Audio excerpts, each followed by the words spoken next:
In this video, I'm going to show you how to buy ETF on interactive brokers. Now, currently, I'm on IBKR desktop over here. However, you can use any of their platforms or apps where you can trade with interactive brokers, okay?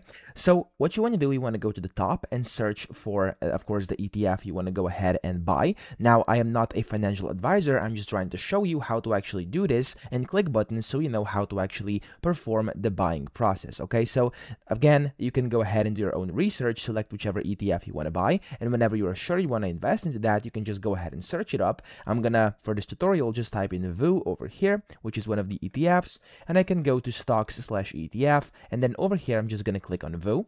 It's gonna pop up here on the chart, and if you are sure you actually found something you want to buy, you can go ahead and then click on buy order here on the right.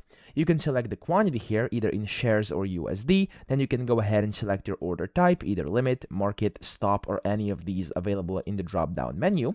And then if you selected a limit order, you can also set the limit price and then select the time in force as well. And then over here, you can attach orders such as the profit taker or stop loss. And whenever you're ready, you can just go ahead and click on submit by order. And that's basically how you buy ETF on interactive brokers. So I hope this video helped you out. If it did, please subscribe to the channel and help me out as well.